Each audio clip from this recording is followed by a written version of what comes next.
Let's give them something to talk about. I see the energy running out. I got a planet to run around. Okay. You ain't do nothing but run your mouth. No, I don't want to be humble. All right, we should be live. Yes, we got no viewers yet, but as soon as we see somebody pop on, I'll ask, can you hear us? Yes, we got no viewers yet, but as soon as Test 1 2. Do you hear? Sounds like it's decent.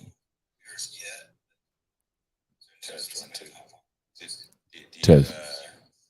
Sounds like it's decent. Yes, bam. Thank you, Bruce. We are here, and thank you for. There's an echo, he says. Okay, yeah, fix the echo. The echo was my phone. Chris says, sounds good. Thank you, guys. I really appreciate the support here. We literally suck balls with technology. It's not Tuesday even, was not even bad. funny. It's embarrassing. Tuesday was bad. That was 100% on me. I don't see you guys. What is it? What the hell does How that do you mean? not see us? Are you listening? Or just He's just listening. Yeah. I feel awfully bright. I'm going to turn down my light. I hope he's kidding when he says he just can't see us. Okay.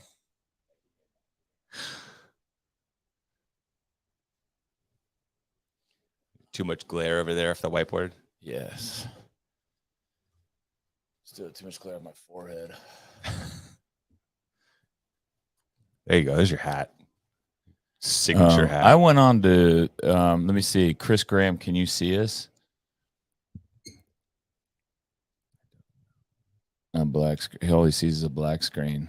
There shouldn't be a black screen. That's for okay, Chris can see us just fine. So Okay. that's on Facebook. And you have us on PRs all day. So Bruce, it's you, not us. But we love you because you're the guy that always comes on and helps us out.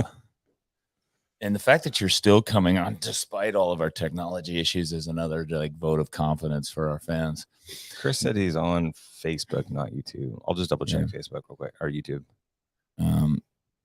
So the last week we had, or earlier this week we had on Daniel Chaffey, and that was an amazing podcast, and it was really frustrating because we didn't know that our sound was bad. It's difficult.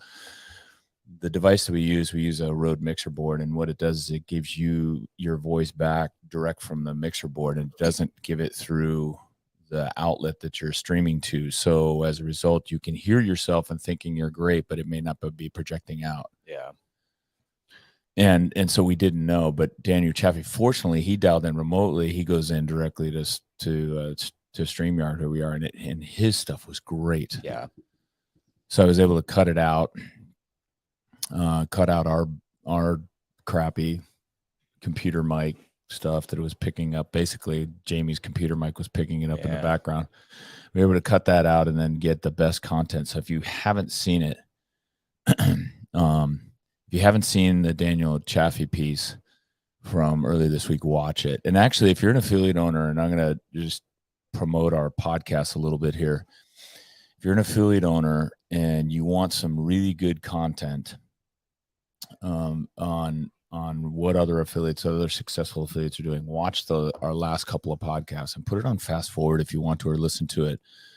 The podcast we did with Adam Neifer, CrossFit Fort Vancouver, and Nicole Christensen, CrossFit Roots, and Daniel Chaffey they're so good. Yeah. And there's just a ton of content, and there's some overlaps. We do things differently. We do things, some things the same, and we get into those conversations, and it's really good content, especially regarding leadership, people management. It's fun. But Daniel Chaffey, his story about his affiliates and how many times it took him to get open in Paris, and now he's got an affiliate in Paris that has more than 1,500 members. It's wild. Plus 2 other affiliates that are operating kind of near him. It's really good anyway. So enough promotion. Let's Dr. Rockett's on, and so let's bring him in. Good morning. Hi, good morning. How are you? Oh boy, here we go. See, so he comes in, we got no sound. Try it again. Sound. Hey, there we go. Yeah. Is that better? Yeah, we got you. You got me? I Yep. can hear you well. Yeah. If you've watched any of our podcasts, Sean, you'll know that There's been a theme. there's been a theme. Why would anything go wrong? Exactly. Nothing ever goes wrong. Yeah. I had a patient who was doing something they shouldn't have on vacation, playing pickleball after an ACL. And she goes, well, but I was on vacation. I go, oh, yeah, no, nothing ever bad happens on vacation. You never tear your ACL on vacation. Sure. We have as a matter of fact, I saw him this morning, Dr. Wong. Oh, yeah. Chris Wong. Yeah. He's a DDS. And he's an amazing athlete, Olympic lifter, gymnast. He tennis player, self-programs. He programmed for our athletes for a while, for our competition athletes for a while, a number of them. Great guy, but he 2-3 years ago blew his Achilles tendon. Oh boy! Ran him just doing something. Maybe no, it was tennis. Oh, he's playing tennis. He was playing tennis on that one. Yeah. And then one month ago or 2 months ago, he goes on vacation down to Mexico on a cruise and playing basketball. And oh boy, there goes the other one. And blew the other one. Unbelievable. Yeah. But if there's a guy, and this is something we can talk to and we can kind of lead into our conversation about injury. If there's someone like you'd have to, there's 100 people and you want to pick one that's going to get the injury and then recover from the injury and move on with life and do all the right things. Dr. Wong, Chris Wong, is the guy to do it because he'll walk. I'll see him come in here right now. He'll come in. He's just doing mobility stuff. He's doing upper body stuff, all the gymnastic stuff for his upper body, not putting any pressure on the Achilles. He had surgery. But then he'll walk back out to his car, and I'll be up in the front room having coffee, and I'll see him walking out to his car backwards. So he does the backwards walking out to his car so that he can for mobility purposes on the Achilles. It's really fascinating. He's interesting. So he's the guy. So if you want someone to get injured, you want CrossFitters to get injured. Right? I don't want anybody getting injured. That's number one. Okay. Thank you for saying that. Yes. Do not want injuries. That's the last thing we want. Well, thank you for being on. You speaking of long-term CrossFitters, you've been since what? 2000. I saw somewhere. I looked up some of your data, like 2007. Yeah. 2007. Okay, nice. Yeah. I think that's before Jamie Lee. He's got me by a couple years. I was doing personal training back in those days, but I didn't start CrossFit. I say officially until I got my L1 in 2009. All right. Yeah, it was CrossFit New England. Ben Bergeron doing it out of his gym, and he didn't even have a gym. We were going to a school, local school. We went to an elementary school. Oh, wow. It was a cardboard box. You'd put $20 into it. He was carrying weights in the back of his truck. He didn't have a spot, so we were just mobile. And then he finally found a spot, got a spot, and started CFNE. Yeah. That's interesting. Yeah, that's remarkable. Sounds very familiar. It's very familiar. It's very similar to, and I did not know that about how he got started, because that's very similar to how we started. We started in a park. Yeah, and then I found a little shed space, and literally we called it the shed. It was about 700 square feet. Yeah. I had my executive office because I was in the investment business. Executive office. And by the way, here's a pro tip for other affiliate owners.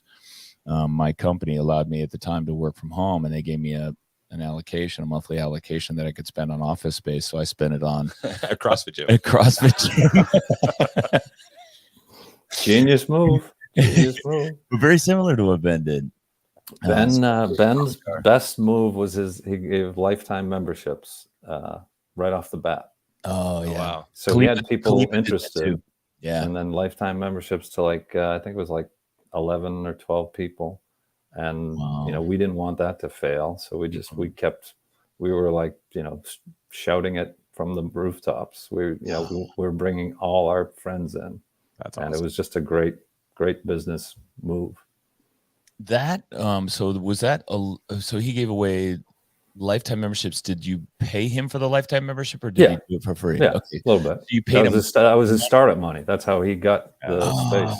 That's how he got his space. That was his startup money. That's a great. I think Kalipa did that. Kalipa did the $10,000 t-shirts too. Okay.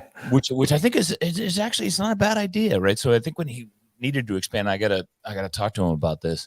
And if you bought a $10,000 t-shirt, you were part of like a founders club, and so Okay. and that was his seed money to expand. Interesting. What do you But get with the T-shirt? Yeah, but Ben, You just get a nice T-shirt. Keep that T-shirt in Hey, good shape. let me ask you this question, because this is something I know as an affiliate owner, because members can be a pain in the ass sometimes. And Yeah. by the way, this is a very candid podcast. I don't mince words here. Like, I'm I up for won't get into candid. the real world. Candid camera. Are all those founding members still there? No, Yeah. not all. Not at all. But a few of them are. Yeah, still. That's awesome. Sure. Right, it's good that you got some of them there. I know I would have, like, there's always going to be that stubborn one or two. They're going to be like, I'm still gonna come because I got $1,000 I gave you. I'm not letting that go to waste. Right. No, it's the And they best come in business move we had. Yeah. Yeah, that's really cool. Well, and then you got hooked up with the CrossFit Games in like 2012, right? Yeah. Yep. And that was just because you decided to volunteer to go down to the games, right? Yeah, it started at regionals. My friend dislocated his shoulder, and nobody was there, and they brought him to the hospital, and I was there, and my wife was like, "You should think about, you cover football games, why not cover the CrossFit?" And I said, "Oh, that's a great idea." Yeah. And we reached out to Justin Berg at the time and said, "How'd you like to have an orthopedic surgeon on the sidelines of the games, and in case anything happened?" Yeah. Not that things happen, but sometimes things happen. It's a good move. But okay, so that's the one thing I wanted to ask you is, does something happen every single year? There's always sprains and bumps and bruises and things. Yeah. I mean, you've read the posts. People post. So nothing I can say. I can tell you nothing that somebody has not posted. If somebody's posted, I can talk about it, but I can't tell you if somebody hasn't posted. But a lot of people, a lot of the pro athletes or the elites are they're posting. Yeah. So I'll tell you, as a masters athlete, well now, and as a spouse of a competitive masters athlete, the medical attention that is received at the CrossFit Games is like world class. It should be. It's world class. Should be like award winning. It's good. It's I call it our little MASH unit. We've done we've sewed people up in the basement there. We've a lot of cuts and scrapes and things that we'll do some minor surgeries on. We have X-ray, we have ultrasound. Mike Ray's the medical director, and Vicky Garrett are emergency room physicians, and so they're dealing with the metabolic stuff and the heat strokes and stuff like that. So it's a good team. I got a bag of IV a couple years ago. You got an IV bag? Yeah. 2016, yeah. Yeah.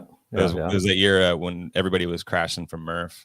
Oh, yeah, I was on the team, and I was okay. recovering from the flu from a week prior. It was boy, not a good experience. Oh boy, yeah. 2016 was infamous. Yeah. I'm sorry, no, it was 2015. 15, sorry. 15. Okay. Yeah.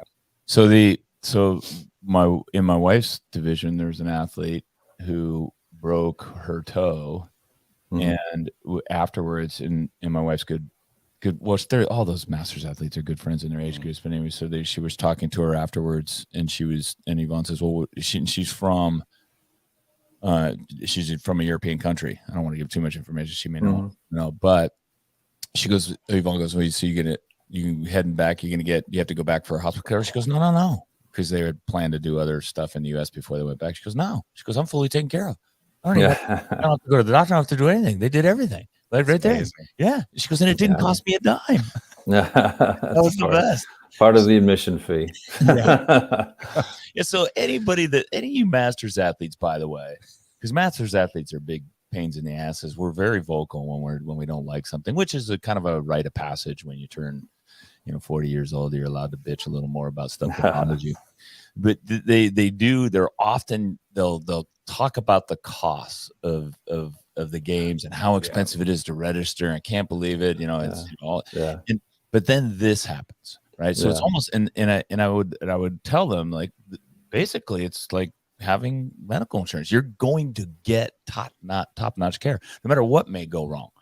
in addition to all the other service benefits that you get while you're there, because the service for athletes is remarkable. And I've been to we try to keep people. We tried not to send people. You know, we try to keep people, you know, back at StubHub Center, I was walking around asking the trainer for the Galaxy. I was like, where's your x-ray machine? And they go, oh, we send it to the local urgent care. And I was like, David Bekham goes to the urgent care for his x-ray of his ankle? And he goes, yeah. And I was like, all right. So we set up a deal, and we got an x-ray unit in there that comes in every time. And yeah, that's right. Different way of thinking about it, right? And they probably just never thought, well, we'll bring an X-ray. You need someone from the outside to come in and say, hey, have you ever thought of maybe like you got tons of space down here? Yeah, you can plug that thing into the wall. Do you bring an MRI in also, or no? Actually, it's people are like, okay, where's your MRI? Oh yeah, that's like it takes a magnet and a truck. It takes like an 18-wheeler truck to bring in a portable MRI. I guarantee. No, that's a good idea. Let's pass that along. That's a business. I guarantee you that's a business. Somewhere, someone's leasing out a truck that's got an MRI machine in it. True. Probably. So you've been involved with the games now for more than 10 years. Yeah. And you've been in a CrossFit affiliate since 2007. What's the difference between the injuries that you'll see? And I don't know if you want to get into this topic. I sent you kind of a couple list of topics, but this is the stuff I want to know. And this podcast is all about me and Jamie. So what is it that do you see a difference in the type of injuries and the severity of injuries that in CrossFit affiliates that you know of versus what you see at the games? I mean, I would say the heat issues, you know, I think people are pushing hard, and it's hot and they're outside a lot, you know, so you're not seeing that every day in the affiliates. You're not seeing heat exhaustion. Heat exhaustion, just real quick, exhaustion and versus heat stroke.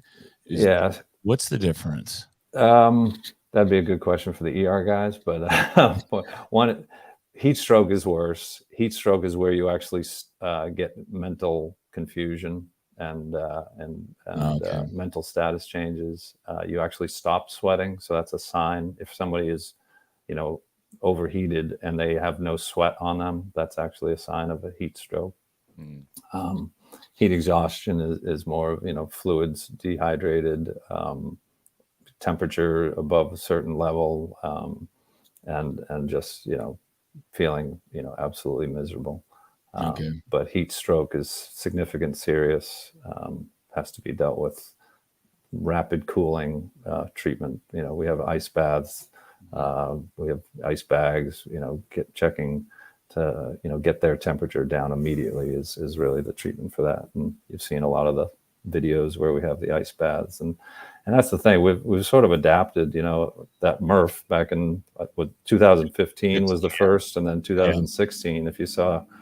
You know, 2016, we went early in the morning. We had big, huge cooler fans. We had ice. We had ice towels. We had, you know, everything kind of changed. You know, and we learned from, you know, what 2015 brought. For those that are newer to CrossFit and don't know the history there, this is a classic example of Dave Castro programming and responding to the public's outcry and rage. I will double down. So 2015 they did Murph and it was hot. And there were some real visible signs. And you know, because it's public, I can say this one, but Kara Webb coming in, it was, you know, and the spray, her facial expression, everything, you could tell she was under severe distress. There were several athletes, and that was the year Annie also withdrew. Annie Thorisdottir, withdrew. Yeah. And so people were upset. How could you do that in heat? How could you do this? These athletes, you know, they're, you know, it's overexertion. So what did Dave do? He programmed it again next year, and he changed the format of it too. Split it up. Right. Split it up. Partitioned is. I think that probably had a big impact too. Once you push yourself to that point of failure, it's like, and how do you recover from that? From a fan's point of view, I was like, this is awesome, right? Like, because I know CrossFitters, right? And I know what their work capacity is and what they're capable of. And even I was blown away with with what they were able to do. And there was significant upgrades, fans, partitioned differently, and it was a better experience. Yeah, time of day. I think we started at 8 a.m. I think it was. Yeah. Yeah, interesting. Some people were sitting in the sun. Yeah, because that was as the sun is kind of coming up, and it would only be on like half of the field. Yeah, I remember that. I remember that. The athletes were going to the shade, running to the shade. Yeah. And that turf, it gets that's turf. The turf at the home the heat at the StubHub Center. Oh yeah, just was it would get hot it gets down brutal. there. Yeah, microwave, like yeah. Man, those are some great games though.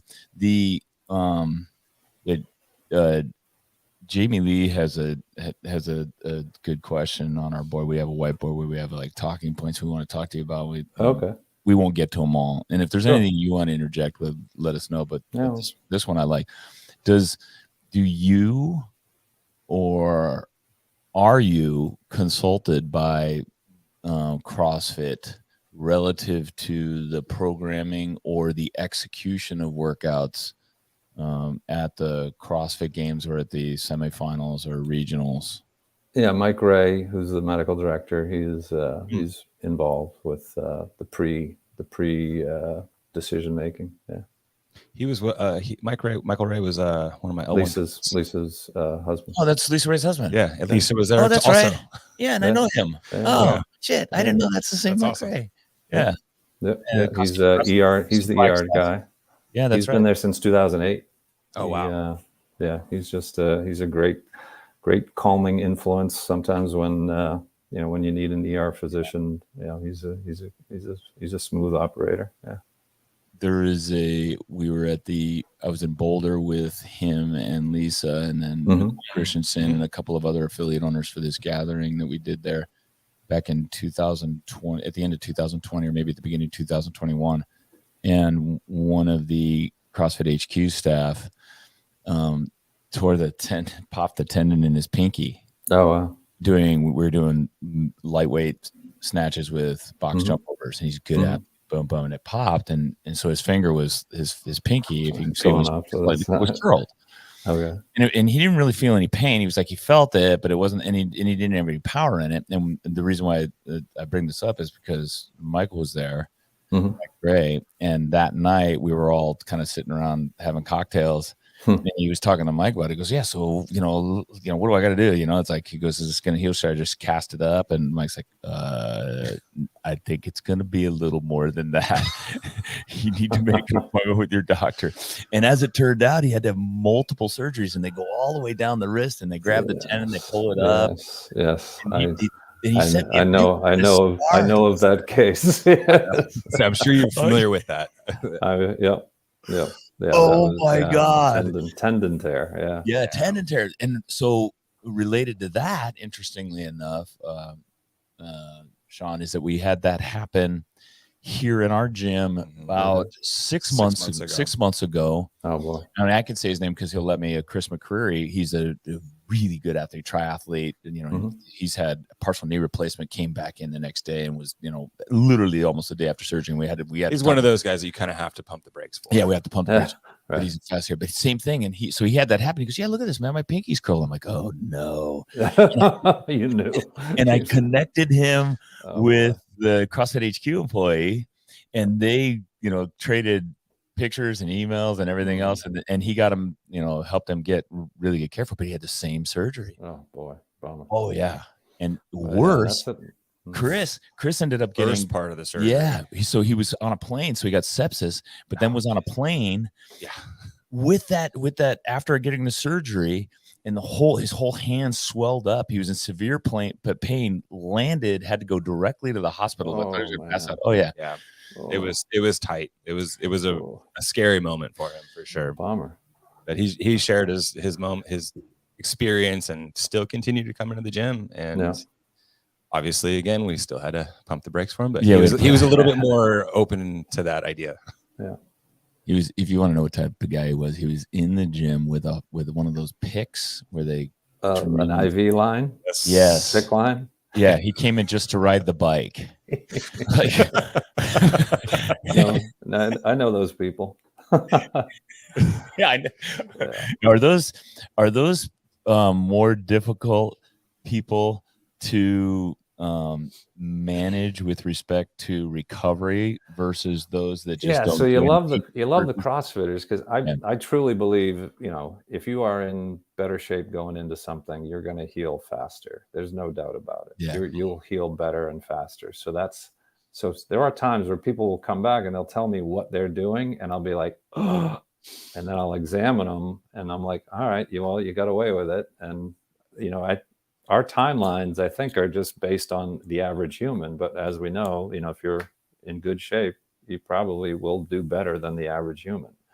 I always tell people, you're not going to heal faster than a human being heals, but sometimes I'm surprised. Like, I've had guys with quad ruptures and biceps ruptures, and what they're doing, I wouldn't prescribe it, but they come back and they say, they tell me what they're doing. And after my initial worried face, I'll examine them. I'm like, yeah, well, you got away with it. So, but I think, if you're stronger going into something like a surgery, you're definitely going to be better on the other side of it.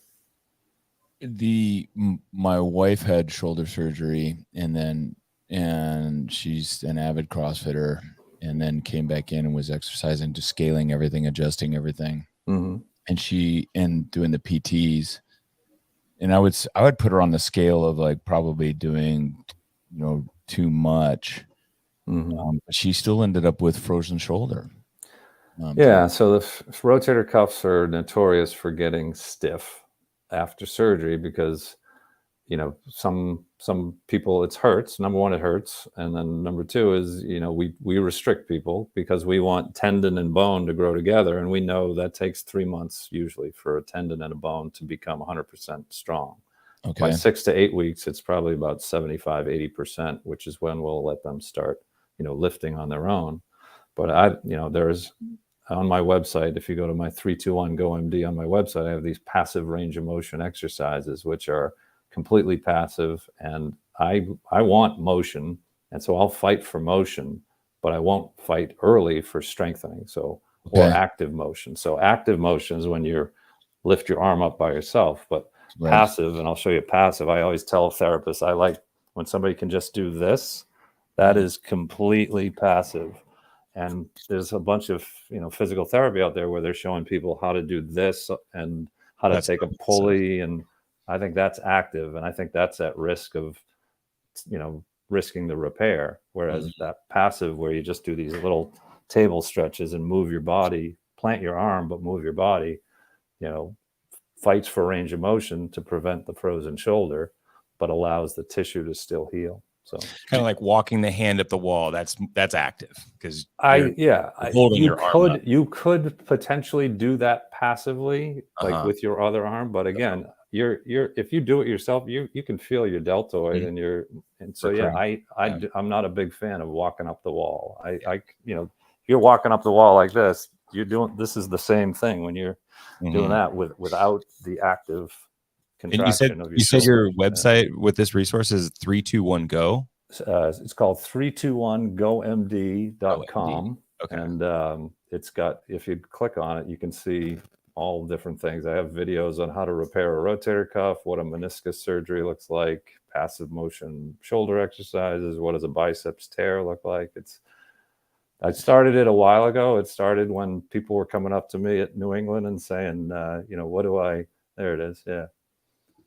All about foot fractures. So go just real quick, going two things. For those that are just listening to this podcast, the difference in his movement was he's sitting at a table. With my arm is planted on the table, and I move my body away from the table. He moves his body away from the table, which extends the shoulder. So that's a passive movement. Shoulder injuries are the ones I don't know if it's the same at CrossFit New England as it is at Diablo, but my population is getting older, right? So they've stayed with us a long time. They've been with us 5 older. 10 years. Yeah. We're all getting older. Yes, sir. And so shoulders are the big ones. Yeah, shoulders number one that I see. I do a lot of shoulders. But in CrossFit in general, I would say shoulders. They've done studies on the the spectrum of injuries, and shoulders and backs are number 1 and 2. Is it due to the mobility of the athlete? Is it due to just the inherent structure of the shoulder, which has no really kind of binding joint, but it's more of a free floating joint? Is it just because multifactorial? Okay, multifactorial. Yeah, I mean, right. you get people. So the number one thing I see is overuse, just straight overuse, which is going to be fine if you just back down. Okay, that's the number one. But then you get into people shooting for PRs, people shooting for chasing the 20-year-olds, you know, and high velocity heavy weights, for a middle-aged person who's not used to going overhead or not used to lifting heavy, can be an issue. So you really have to, if you're getting overhead with heavy weights, you got to be strong and you got to protect it. And, you know, you got to be careful when you get fatigued, you know, that you got to pick the right weight, and the right weight is the weight that lets you come back year after year after year and staying fit. It's no good to anybody if you're out for a year with a rotator cuff tear or a labral tear. Let me ask you this. I get people with that have, and I give advice based on shoulder pain, right? So they'll tell me that you know, in the front here, got shoulder pain, and I ask the question, and this would be great to know this, and I think for affiliate owners it'd be great to know this too, and coaches. I ask the question, how long have you had the pain? And if they answer me like it's, you know, 2-3 weeks, I'll say, okay, go talk to someone. And then the second question I ask, and I don't know where I got this from, is like, does it wake you up at night? Yeah. And do you have any other like cues that would good questions? Yeah, good questions would be, did you feel did you have an injury? Was there an injury? Number one question is, was there an injury? Did you feel a rip, tear, pop, deformity, bruise? That's go see somebody. No, I didn't have an injury. I just, you know, started CrossFit 6 weeks ago, and I've been doing 30 pull-ups a day. You know, so actually, if you go for the affiliate owners, I just wrote an article about this on shoulder pain about how to evaluate. So I sent it around to all my coaches. Yeah, cool. And so it's got pictures on, you know, like biceps pain, typically right in the front. So no injury, just ramped up, something changed, something new, something different. I decided I wanted to do a bench complex, you know, cycle. And so no injury, but extra use, increased weights, increased training.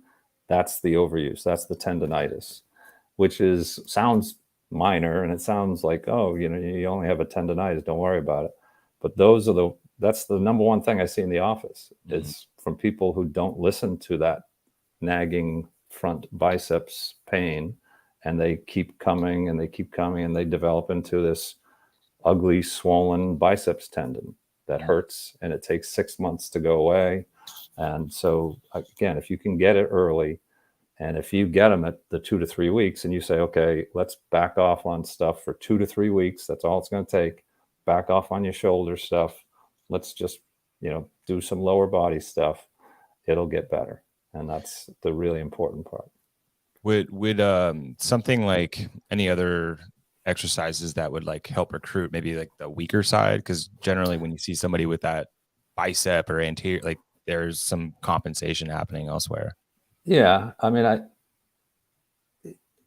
I think if you did, you know, 100 push-ups a day for 10 days and you have a balanced shoulder and your rotator cuff's fine, you're going to get a biceps tendonitis. You know, you can always strengthen the other muscles around it, right? You can always strengthen the other muscles around it, but if you just have an increased volume, it's not because your rotator cuff was deficient. It's just because you really strained the tendons, and yeah, maybe there was some underlying weakness of your rotator cuff that then the biceps picked up but you can have a rotator cuff tendonitis also, same thing. So overuse, doing too much. But yeah, I mean, you can always strengthen the other muscles, but I wouldn't recommend keeping the volume going, backing down, modifying. Sure. So Sean, Going back to the bicep stress and the bicep strain, bicep stress, and the Tendonitis. the tendonitis. And you said 6 months recovery. So I literally I have like 2 athletes that have immediately popped into my head. And Jamie, I think Jamie's smiling because he knows who I'm thinking about too. One of them plays tennis. And will not stop. And the will not last stop. 3 or 4 years. Yes. So Well, there you go. But when you say 6 months, here's what They I could want switch to their other hand. They could keep playing tennis, switch to the other hand. That would probably be a lot more beneficial. you You got to modify everything. What does 6 months mean? When you say 6 months recovery, is that 6 months of no use?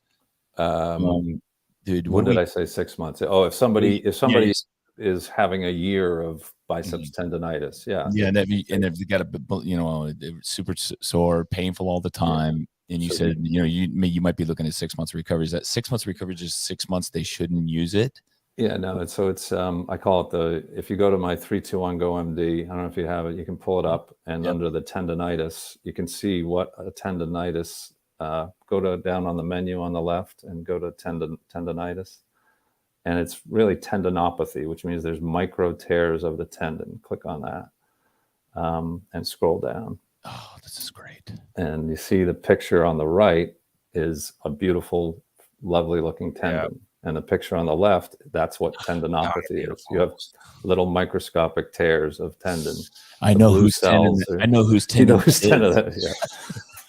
The blue cells are the cells trying to heal that tendon to make it look like the one on the right again. Wow. Those are called macrophages. And by the way, those things cause pain. Those blue cells, when they come in, create inflammation and pain. And that's your body's beautiful evolutionary way of saying, you just ran 26 miles on a knee and you have tendonitis. You have to let me heal right now. And that's the pain that your body is sending, that is trying to tell you, please don't push through this pain. So it's called Rockett rule of threes. And it means you can exercise and you can do whatever you want to do, except for you can't have pain while you're doing the activity. You can't have pain right after you do the activity, and you can't have pain the next day. If you can do that and abide by that, then you're good. You grade tendonitis on a scale of like 1 to 10. 10 is like pain at night, sleeping, can't sleep, can't lift their arm, can't climb stairs. 2 or 3 out of 10 is pain after an hour of exercise. Tendonitis also, classic story is people say, oh, it loosens up, it feels better, it must be getting better. But then 6 hours later, it's just back to where it was. And so those are the key signs of a tendonitis, is that it loosens up, it feels good. People exercise, they keep exercising, which is also why anti-inflammatories are not a great idea for tendonitis, because they actually make it feel good because they cut down the inflammation, but it doesn't help that tendon heal, and it lets you push through pain. So, man, cruel to be kind. Good information for a lot of people. Awesome. Yeah. This is so. I love that Rockett rule of threes. Yeah. I've always stuck with the first one, never considered to go beyond that. So I'll definitely this is going remember out. That one. This is going out my weekly email too. It is something, and I know other affiliates, especially affiliates that have been around a long time, are seeing with their athletes. And here's the challenge, and this is something I'd love for you to comment on, is the mental side of this, the addiction to fitness, and then it's the worst is the fear that I'm going to lose all of my gains. Yeah. Yeah. And we struggle with that as coaches working with our athletes. Yeah. The mental aspect is 80% of the treatment. You tell somebody don't do something, literally you just don't do something, but mentally they have to feel like they're doing something. Yeah. Yes. Which is why I always say modify. I'll always say lower body, upper body, split them up. Just if your shoulders are raging on fire right now and you can't sleep at night, you got to just back off, keep doing your lower body stuff, do front squats, do back squats, don't press, let it heal, keep your range of motion, keep you stretching, get some massage work, and you're giving them stuff to do. You're still giving them stuff to do. You're giving them goals to achieve. So it's not like any sports med doctor that tells somebody stop Just stop everything. Stop everything. That's the worst thing you could do to somebody like that. So glad you said that, because that's one of those things. Like, we'll get somebody that cancels because their doctor said, "Hey, I can't use my shoulder anymore." It's like, well, I can't CrossFit. Like, well, do you really know what you're talking about? Like, that's the key right there. Is the doctors who say like, "Oh yeah, how's your deadlift?" For people on the video, I'm pushing my hands up over my head. He's doing shoulder press movement. But that's when early on with Ben Bergeron, I was talking to him. I'm like, there's a whole world out there that just is against CrossFit and telling people, and it's from ignorance. It's because these doctors don't know exactly what's happening. And I was like, I could be the person or one of the docs who says like, okay, CrossFit's okay. Like, and that was revolutionary, right? Because every person I knew was telling people don't CrossFit. So I got my level 1 just to be sure and see what everybody was saying. And I was amazed at the, adherence to form and adherence to motion and proper motion and avoiding injury. And it was like everything that I've been taught. I had a member to ask me yesterday, is there a directory for doctors who CrossFit or doctors who are certified as CrossFit coaches? Yeah, it's on the map. It's on the affiliate map. If you go to the CrossFit affiliate map, it's listed affiliates, and then below that are physicians or healthcare providers. Outstanding. Yeah, I did not. That actually was. Is that new? That actually was my idea. That was my idea for Greg. I talked to Greg and Karen Thompson a while ago. And I said we should have a map of where people can go, because I got the question all the time before. People would Facebook message me or DM me on Instagram and say like, I'm in Colorado, do you know somebody? And so yeah, there's a lot. There's a lot of MDs that went and got the MDL1. Yep. And then there's the others that just do it on their own. I have members that have just done it on their own that are MDs. So under the map, yep. So go to the map. So you're under the affiliate map. So it's the stuff on the left I'm not familiar with. They've been. Can you just go to? Did they update it? Yes. All right, because that's a different view. What about on the map itself? It would say like affiliates or health providers. Yeah, well, we're gonna have to. I'm gonna reach out to them. What does it say? Search by gym name. Yeah. Or location, huh? Click on that box. What if you just typed in Rockett? Just type in Rockett. See if that pops up. No, that's just taking us. I wonder if they switched it. Yeah, because it sounded like they're making a push to start sharing more of the level of certifications within coaches, and I wonder if they're just reformatting the whole map. Well, so I'm gonna message. That's something I think everybody should have. That's a amazing resource to be able to find somebody. Okay, so that was on there. So I'm gonna message. I'll message. Katie Hogan's awesome. Yeah. Or Mike Jardina is there now with CrossFit. I was just gonna search it myself. So you just typed in CrossFit affiliates and then I just went to the affiliate map and affiliate finder. Okay. It's recently been updated because this is a different view than it was like. That's a different view. Yeah. Definitely. Well, my advice when we have CrossFit, when I have people that get surgery here, either we have knee replacement, hip replacement, we get shoulder surgeries, those types of things, and I always tell people, just because of my wife's experiences, do what your doctor tells you, especially as it concerns the physical therapy, the rehab. Yeah. Those guys, absolutely. I get questions all the time. People are like, "Oh, I'm 6 weeks after such and such. What can I do?" I'm like, I can't answer that question. Like that's what you need to know ahead of time. You need to tell your doctor going into, okay, this is what I'd like. Is this okay? Like I can't go against or give you my advice if I didn't operate on you. Yeah. Yeah, your doctor's not wrong just because your doctor doesn't CrossFit. they've had a lot of experience. If they're doing surgery on your shoulder, surgery on your knee, they've got a lot of experience with all different types of people. Yeah. They might need some explanation on what's a clean and jerk, and but it just you want to get that everything laid out ahead of time, and to go over what the recovery plan is going to be. I learned, especially if you want to return back to doing some CrossFit. right. Yeah, absolutely. That's interesting. The other thing I wanted to ask you about, and I know he's taking a break in between surgeries, by the way, to do this podcast. So thank you for that. Yeah. One of the things I wanted to ask you about is mobility and versus injury. There are some people that are inherently less mobile, and I get them at, I coached on Monday morning, and I was coaching, or Tuesday morning, we were coaching the snatch.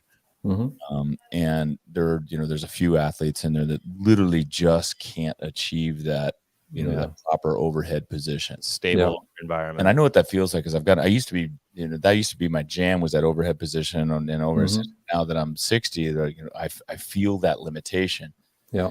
And so now I as a result, now I'm more cautious with those members. Or do you see, do you see, are those people more likely to be injured, or is it just simply?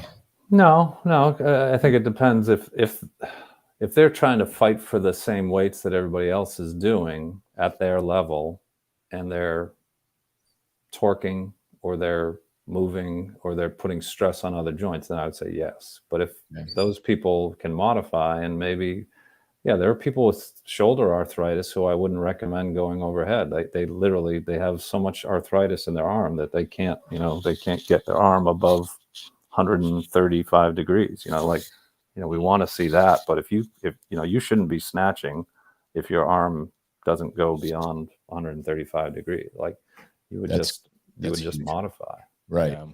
Keep it with a clean. And there's some people who, it's not soft tissue, it's mechanical, it's bone. Right. And there's not a lot. Sometimes you can improve, but sometimes you just cannot physically, get above 135 if you have bad arthritis of your shoulder. Yeah. So for coaches, that's significant, right? Because we do look to the functional movements, we look to virtuosity, we strive for virtuosity, but the virtuosity, in a sense of virtuosity for a completely mobile athletic person, is different than someone that may have some limitations. Sure. Yeah, if somebody has knee arthritis and they cannot bend more than 90 degrees in their knee, don't scream at that person and no rep them every time they, I'm sure they'll tell people around them, I can't get below 90. Like, that's what I'm stuck with, and that's my knee until I get it fixed. And but I want to exercise and I want to keep going. Like, you got to keep that person as part of the community. If other people are calling out a guy with knee arthritis who can't get his butt into the squat position, it's you got to support everybody despite their limitations. Arthritis is something that I'm seeing or hearing more from our customers about too. Again, I think it's part of the, we're a mature affiliate. We have customers that have been here a long period of time. Yeah. Is that something you see with the aging athlete, and where do you suspect that the arthritis is coming from? And I know mine are, I have it. I have arthritis in my knee. It can be genetic. And the arthritis, can you describe what arthritis is real quick, just for people? Yeah, sure. You can pull it up on the website too there. If you pull up arthritis, the arthritis post, it is the loss of that beautiful cushion on the outside of the joint. So the beautiful cushion on the outside of the joint, is like this table, is like literally the articular cartilage, we call it, is like that. So you go to 4 stages of arthritis, click on that. And then that's a kneecap. There's a picture of a kneecap. And so good, dude. And if you see, like, just sort of sandpaper, when that joint surface becomes sandpapery, that's like grade 2. And you can see pictures of what grade 2 looks like. But then when you start losing that cushion, that gets into grade 3 and grade 4. And grade 4 is the worst. And 4 is where you have just bone rubbing on bone. And that hurts because there's nerve endings in the bone. There aren't nerve endings in that cushion, and that's why it doesn't hurt. But when you have bone rubbing on bone, that's when things start to unfortunately go bad, and the joint starts to stiffen. And I've written an article, I have posted there an article on arthritis and written it for the CrossFit Journal about what you need to move. You need to keep moving. Arthritis is going to try to stiffen up your joint. and if you keep moving, it'll help. It'll help, your ligaments stretch, your muscles stretch. If you just sit there and say, I have arthritis and I'm not going to move because it might hurt a little bit, then, you're going to get a stiff joint. But mobility and stretching is really important with arthritis. What is do you know, is there anything in particular that's a direct cause of arthritis? Is it just wear and tear, and are some people more susceptible to it than trauma? others? So trauma, if you land and fracture your joint and you disrupt that joint surface, that can cause arthritis. There are genetics. I'm sorry, say it again. Dislocations also, dislocations, that's certainly just disruptive to the joint, the beautiful, pristine joint. When you have joint surfaces rubbing against each other, it's 10 times the efficiency of ice on ice. 2 pieces of ice rubbing against each other. Imagine that 10 times better. That's your joint surface. Wow. That's a natural joint surface. When you lose that, your coefficient of friction goes up and the bones start rubbing and it starts grinding and irritating. And that's what people feel. Same thing with NSAIDs on that, right? I'm thinking are anti-inflammatories. Say that again. Same thing with what? So same thing in terms of, masking it is probably not a good idea. Yeah. It's, so then you get into, you have arthritis, you have arthritis, and say your knee swells up after a big exercise or a big, run. Can the anti-inflammatories help that swelling go down? Potentially. Can it make it feel better so you can sleep at night? Yeah. But I would say that is different than the tendonitis part. Yeah. It's my wife's is developing the arthritis in her fingers, and she's just, what the hell does this happen? Like, where did this come from? She's got to keep moving, putty exercises, keep those fingers moving. Yeah. It's fascinating. And I just, as a matter of fact, last week I just published something in my email that I sent out was that cartilage, for the most part, does not regenerate. That it's correct. Articular cartilage does not regenerate. And so then the next step, so for knees is knee replacement or hip replacement. Do you have certain recommendations with respect to when to get the knee replacement or when to get the hip replacement? Only when you need it, and only, so it depends on it. Every person's different. We try to push it out because the reason we try to push it out is, bad things can happen. Sometimes, you get an infection, a stiff joint, a stiff total knee. So you want to be sure you're ready for that knee, and like you've tried everything else before you get to that knee. So typically I'll say if you have trouble sleeping, that's number one. You said your sleeping pain is usually a sign of significant pain. Like if you can't sleep, that's significant. If you have trouble climbing stairs, if you have trouble exercising, exercise is probably more important. And cardiovascular fitness is probably more important. So like if somebody has knee arthritis and they say, I stopped exercising because of my knees, like that's not good. Trouble, walking a mile or less, range of motion loss. Number one issue is pain. How much pain do you have? Can you tolerate it? And if you, tried everything else, then it's a good surgery. The surgery is a great surgery. It helps people recover hip replacements, knee replacements. People, typically very large percentage of people are thrilled with it. Yeah. It's been our experience here at the gym for our members that have had those replacement surgeries. My dad went through both of his knees. Yeah, that's different. Wish he would listen to me a little bit more on his recovery though, because he did not take advantage of the PT. Yeah. It's really important with a knee to get that range of motion as fast as you can. People sometimes say, I'll get it. It hurts to bend. I'll get it. And sometimes people come back and they're not happy with the range of motion. During surgery, I'll have you, 0 to 140 degrees during surgery. And then your goal is to fight to get that 140 again. I come back to the physical therapy side of things is telling people, make sure the physical therapists know what the hell they're doing. Oh, yeah. They've been through it. Well, I used to think with, they come, if my wife, she was, when her shoulder was tight and she was doing, with the TheraBands, using the TheraBands, I'm like, just get a dumbbell. Right. And I'm so glad she didn't listen to me.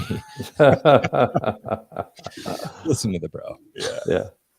That's fun. What Jamie, what else do you have? And things that you wanted to ask? We've talked about a lot. It's really good stuff. The sports medicine mentality, protecting some of these athletes who want to keep going. That's something is topical, and we're always dealing with that. And people at the games are always asking, like, when can you let somebody go? Can you not let somebody go? We need to protect the athlete from themselves sometimes. And any athlete, especially at this level, is going to not think about their future. Mm-hmm.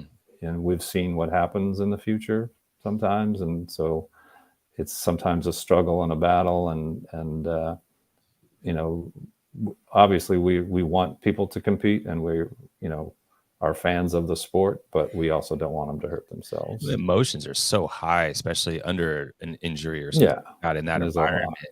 You almost want to. I mean, I remember when I was wrestling, I blew my shoulder out, and I went to the doctor, like, "Give me a shot." My coach said, "Give me a shot," and he was like, "Get out of here, kid." Yeah. And at the same time, I'm like, I look back on that, and I really appreciate that. Well, right. Yeah. So it's the same thing. So, and I'm in that camp too. Just let them compete. Yeah. I'm screaming at the screen. They'll know what to do, and then at the same they do know what to do, and they say no. Well, then on the other hand, I'm in the gym, and I'm like, okay, no, follow your doctor's advice, follow the PT's advice, because I've seen what happens when it goes bad. Right. And you guys have that. Essentially, that's what you're ascribing to that standard for the athletes as well, which makes a hell of a lot of sense, especially for an athlete that's gonna, that wants to compete in the future. I mean, you appreciate that. Yeah. I tell people, when I talk to them about stopping, I'll tell them that I've had multiple games athletes who have come back the next year and like giving me big hugs and saying, thank you for stopping me. Like that was helpful. Yeah. Because they come back and they qualified the next year. So it's and they probably wouldn't have if they had just worked through. If they kept going. Right. Yeah. Ego is a tough thing, especially with the athletes. There's a question here, and we can take this as our last question, because I know Jamie's got to go and you got to get going. Yeah. Can you give a synopsis of why? I don't know if this might be too much, but of why and how bone spurs occur and what could be done for them? Yeah, so the bone spurs are a sign of arthritis. It's not the bone spurs that are causing the pain. It's you see it on the X-ray. You see a bone spur develop on an X-ray. But imagine if you had it, like, and I'm holding my hands together. If you had joint surface and everything's great, the knee is bending. But when you lose joint surface, you start to get motion, and your body is trying to stabilize that joint, and so it'll grow little outriggers. And those outriggers are little bone spurs that stick out. So when you have loss of that cushion, your body adapts by growing extra bone.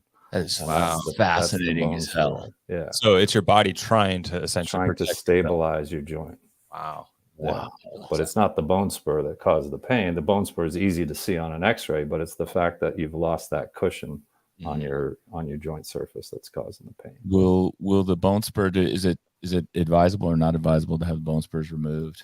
And it's not the solution. It's they'll develop again. The solution is the joint surface. Yeah, unfortunately.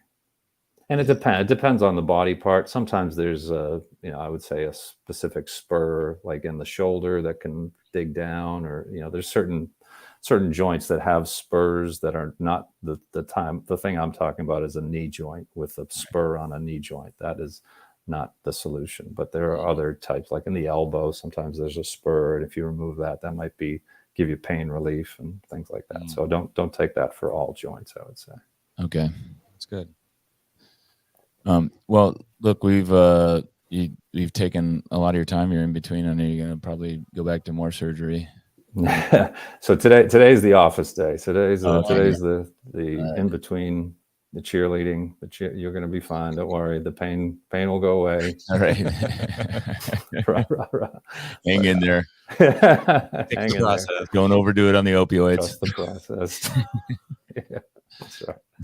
No, cool. Well, thanks for having me. It's Yeah, really good. thank you very But, much. Thank you. coming on. This is really good, and I'd love to And do it again. Yeah, in a sure. couple more months, especially before the Open, would be awesome if you're. And I just saw the Nicole podcast that you guys did. It was great. It was great just hearing the why and the helping people, and it's just kind of sort of brought me back to the original days of what it's all about, this community, and how great this community is, and why do we do things, and why do I go to the games? It's really just to help people and make sure they're okay, and just it was cool. It was a great podcast. Thank you. We hit a home run on it just serendipitously.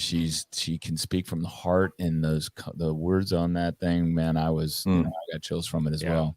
Yeah, thank you. Yeah. Cool. Well, right on. We'll have a great rest of the day. Thank you. All right. Jamie, thanks. All right. We'll see you guys. Cheers. Bye-bye.